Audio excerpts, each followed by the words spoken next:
Welcome to the EsOp minicast. Thank you so much for listening. My name is Bret Keisling, and as it says on my business cards, I'm a passionate advocate for employee ownership.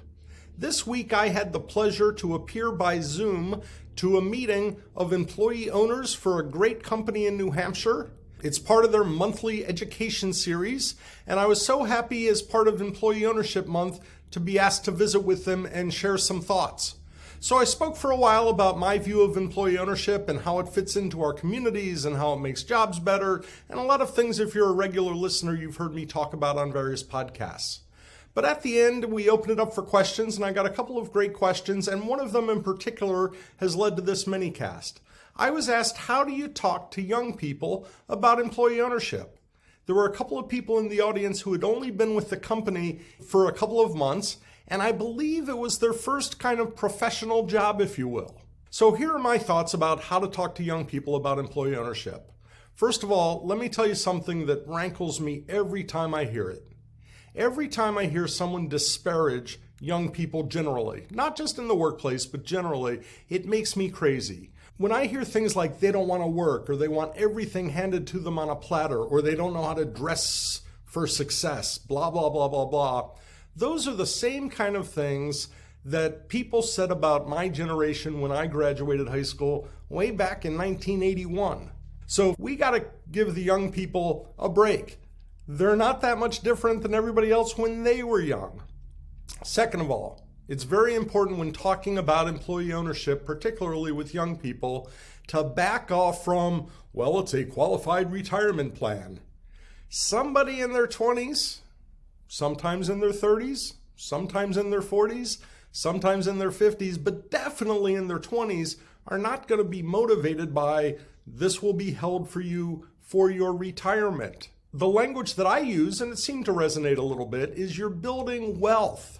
It's in the form of a qualified retirement, that is true, but what you're doing is building wealth.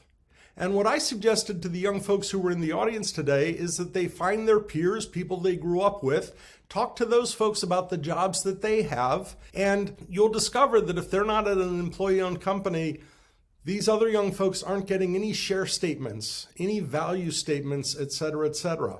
So I think it's really important to contrast the employee-owned jobs with the non-employee-owned jobs. And the other thing that I think is relevant to acknowledge, very few people work because that's all they want to do. We have to work. We need the jobs. So we might as well have jobs that are fulfilling, but also provide for our long-term needs. Then here's the final point that I like to make, and I've talked about this in various podcasts.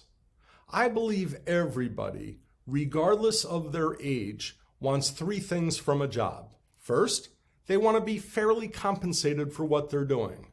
Not necessarily asking to be made rich, but fairly compensated for what they're doing. They want to feel like they're doing something meaningful. This company I spoke to today is a manufacturing facility. They make things that they sell to their customers that go on other manufactured pieces. If they went to their customers, this employee-owned company, and said, hey, is what we're doing important to you? Oh my goodness, it's critical.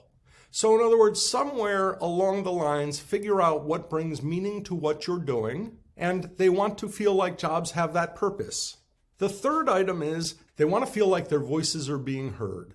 That doesn't mean in the workplace that they get their way every single time. If they have suggestions, they want the sense that they're at least being heard. And oftentimes, responding to the suggestion, yay or nay, goes a long way to making people feel empowered.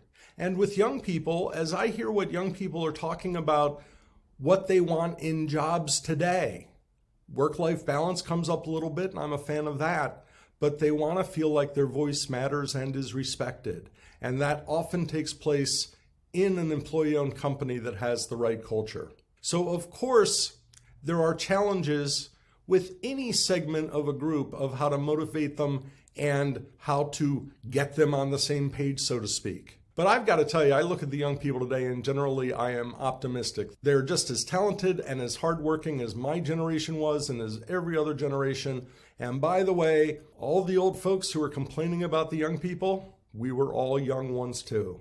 So just wanted to share those thoughts with how to talk to younger workers about EO?